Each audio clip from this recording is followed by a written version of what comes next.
Hello guys and gals, me Mutahar, and welcome back to another episode of Creepypastas.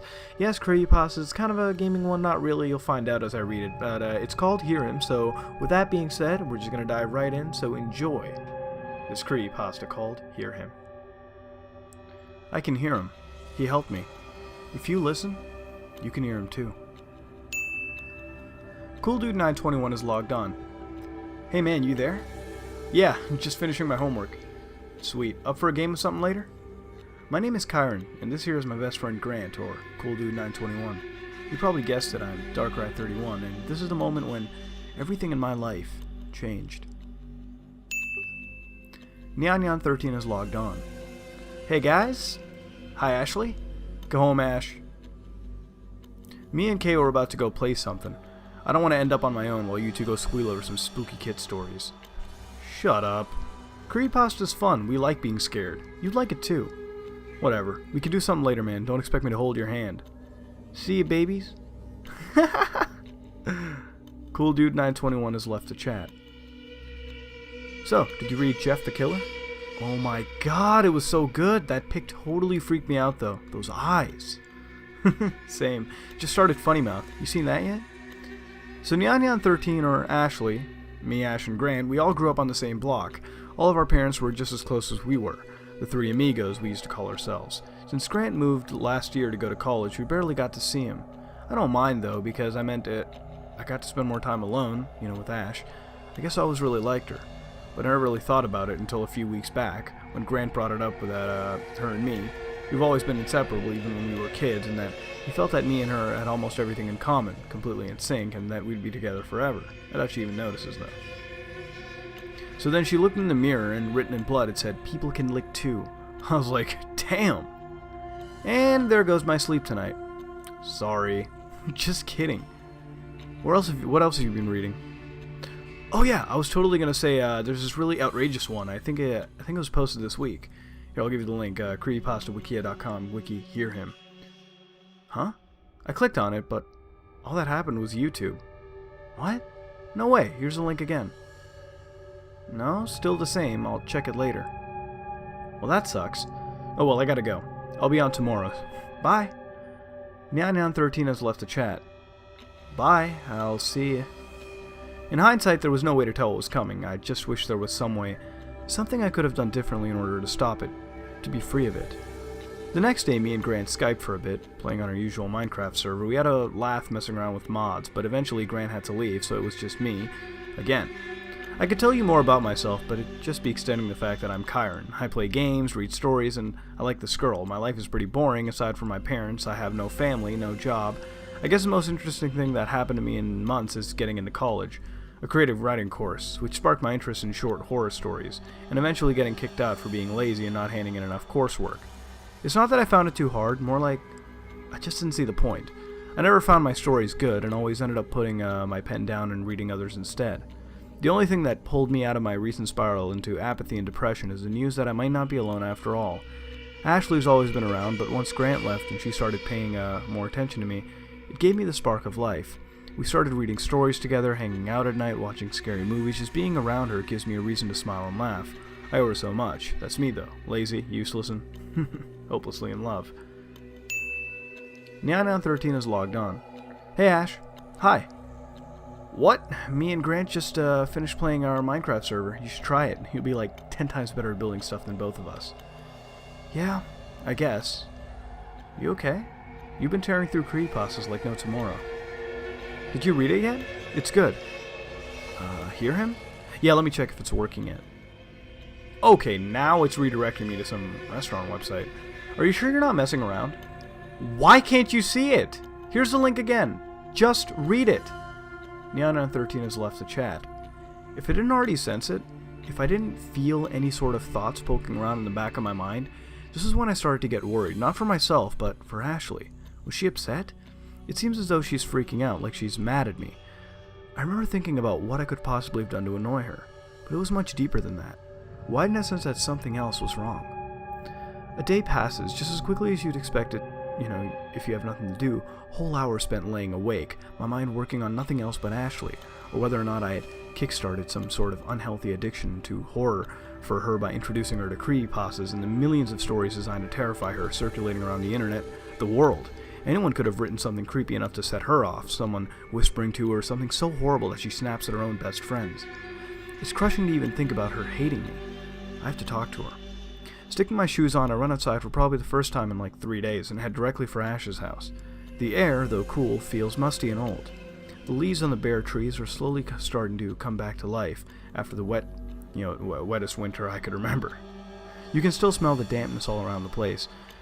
Arriving at her doorstep, I tap on the door 3 times and wait for her and her mother to answer. Her father isn't around anymore, and from what she tells me, it's better that way.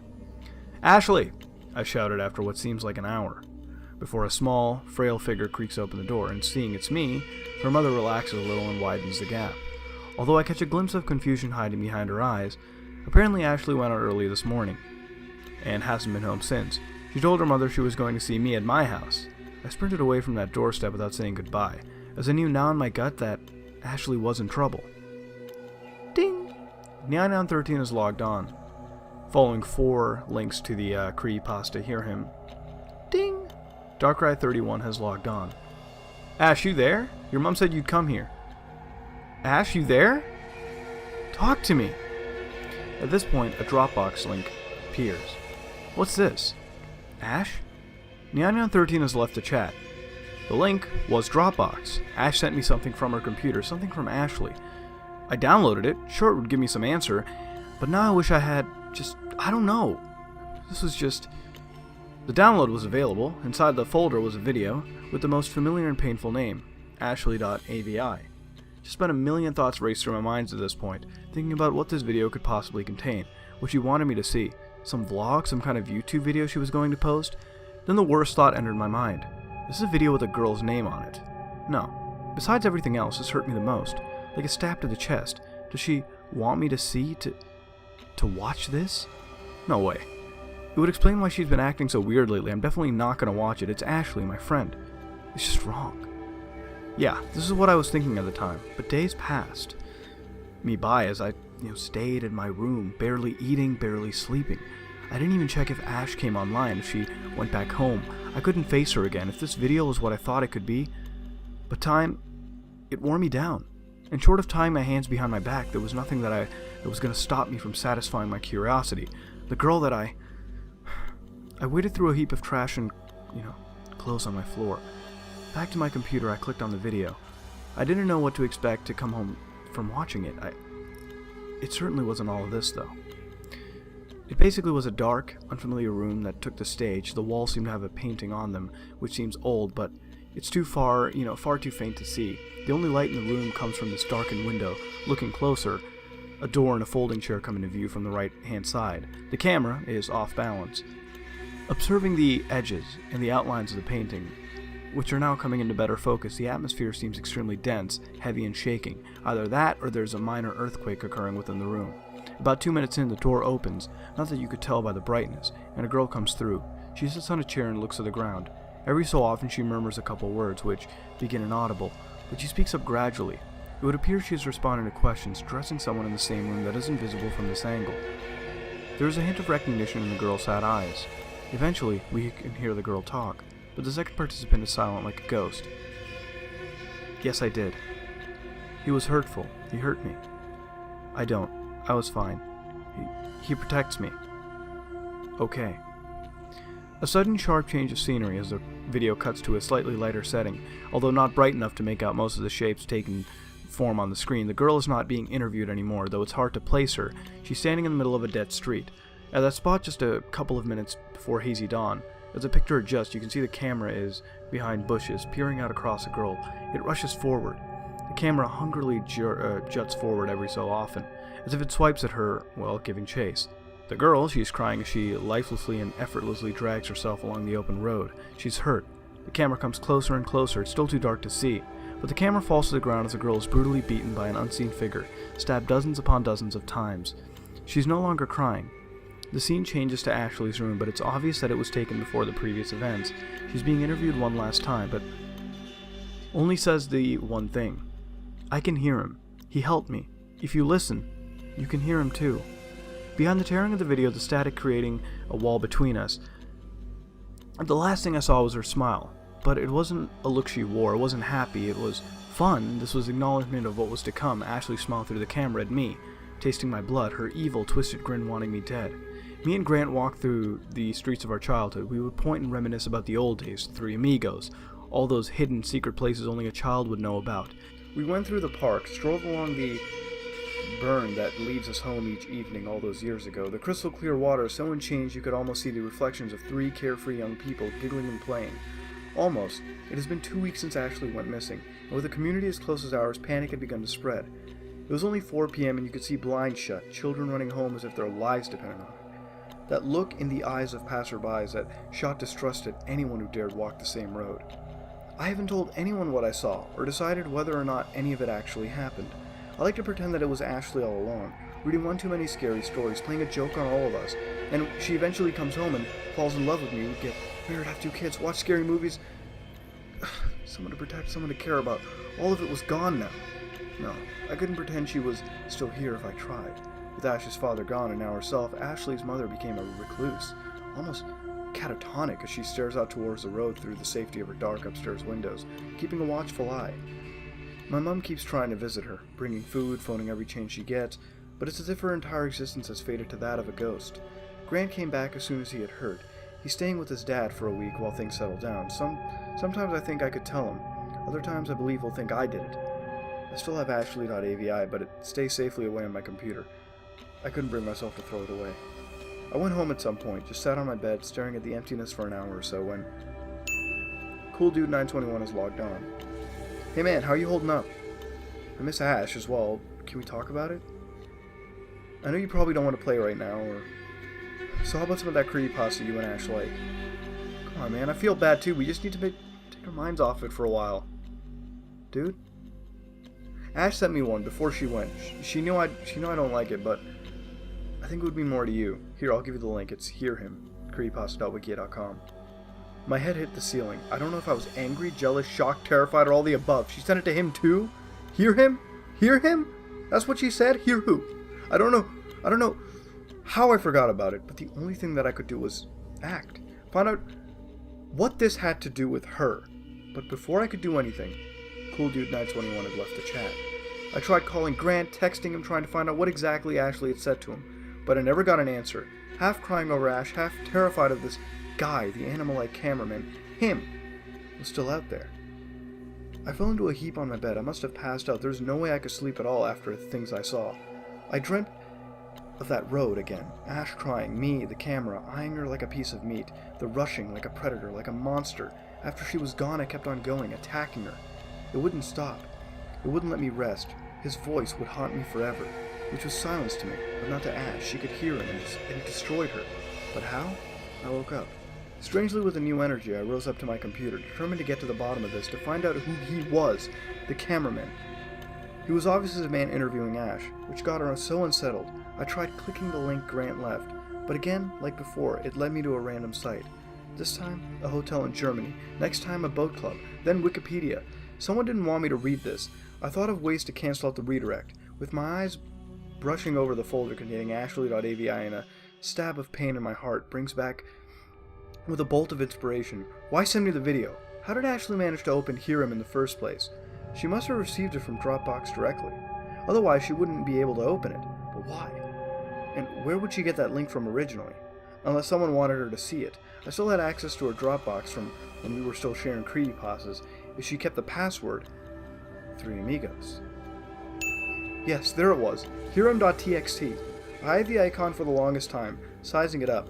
I was about to find out what drove Ash so wild about this creepypasta, and if its author was stupid enough to leave a name. I should not have read Hearim.txt. I saw Ashley.avi, and I know what this monster was capable of. He drove Ash insane. Had her praising him, and then he. Anyways, what I don't know then, what I'm still not sure of now, but all that is keeping you safe, is that you do not read Hear Him, no matter who sends it to you. If they use a false name or trick you somehow, if you find yourself coming across this through your best friend, if you care about anything, you will close it immediately. I'm sorry, but this is when the story changes. Whatever happens in Hear Him, I did not even get to finish it. There's this boy, the lonely child. He grew up in the most gruesome way. His father beat him, his mother cheated with other men, the child barely surviving his childhood. One day, came home from school, found his father in a very bad way, did not care about his son. He was just a toy to be broken. The child screamed, but nobody came. Passers-by saw the boy, but they pretended not to hear him. To not hear his screams, as he was crushed by the only people he loved. He cried for help, but no one came. When everything was over, the boy grew up. He married, started a family, tried to move on. But could he be normal after that? Of course not. He was wrong, so badly damaged that he drove his family to the brink of destruction. They left him standing in the driveway, pretending they couldn't hear him. Hear his shouts, he pleads, the embarrassment, everyone knew. He hated everyone who knew his story. He wanted people to hear him, to understand, to become like him. There was more to the story, but I never finished it. I felt a sharp, heavy presence, not unlike the one felt in Ashley.avi. And just then I knew what was in store for me. As I looked around, turning slowly, I became overwhelmed with guilt, as I realized exactly who this man was. Why I should never have introduced Ash to this world. Awaiting her in a world of terror was her death, my death, and everyone's until he is hurt, rabid like a wolf, pale as a skeleton, cut and patched like a rag doll, his face distorted in the most gruesome shape, from his grin to his ears stained with blood, but clearly not his own. His man, shrieking like a madman, was going to kill me. He still is, because, really, he's helping us. That voice. We were horrible to not help him, and he's coming for us. The poor child, crying and crying, only getting cold silence in return. It isn't right. I can hear you. It's okay. I can hear him. I can hear him. He helped me. If you listen, you can hear him too. Well, that was Hear Him. Honestly, this became one of my all-time favorite creepypastas due to the whole premise and build-up. For one, this kind of felt like the prequel to Funny Mouth, which, if you don't know, is one of my favorite creepypastas because of the description of the monsters toward the end and really the whole feel of it. And honestly, hearing that fucker's story would drive anyone insane upon hearing it. Now, moving on to the personal connection, it was nice, and honestly, it helped make it more scary and intimate due to the connection being there rather than just keeping us wholly detached for the whole tale, which most creepypastas end up doing. I personally found that the chat form of delivery, like Funny Mouth, was done well here, and that does play a lot to it. I mean, when you see the whole chat system, it makes it a lot more interesting to see because it's not just, arbitrary dialogue being thrown around. Everything really has a purpose to be there, and it is done in a way where it feels more believable, especially for something that you're reading on the internet. The revelation at the end, was one of my favorite revelations too. It was very interesting because you see someone so bitter, and then upon hearing it, you get this story where it just shatters you instantly, and it all blends together rather than just being this cheap cop-out moment, which would have completely turned, me off on usage, and really, I guess, most people off if it was used improperly. The video, for the most part, that Dropbox link actually wasn't available, unfortunately, and honestly, I don't think it really ever existed. I think it was just tossed in there. Same thing with the repeat of the creepypasta link, which was the same creepypasta we're reading, creepypasta.wiki.com/wiki/hearhim. If the video existed, this would be the best creepypasta ever. The still image exists, which, again, is still creepy on its own part when you have that kind of evidence. All in all, this is a good creepypasta, and the story, both personal and chat, flowed together beautifully and kept the intrigue, and it was the perfect length since it didn't overstay its welcome in my eyes, and I think it works well. In the end, what would you rate this, and what would you change to make it better? There's been another episode of Creepypastas. Yeah, I know I mentioned Minecraft, but it really wasn't, haunted gaming. If you like what you saw, then like, comment, and subscribe. This is me, Mudaharan. I am out.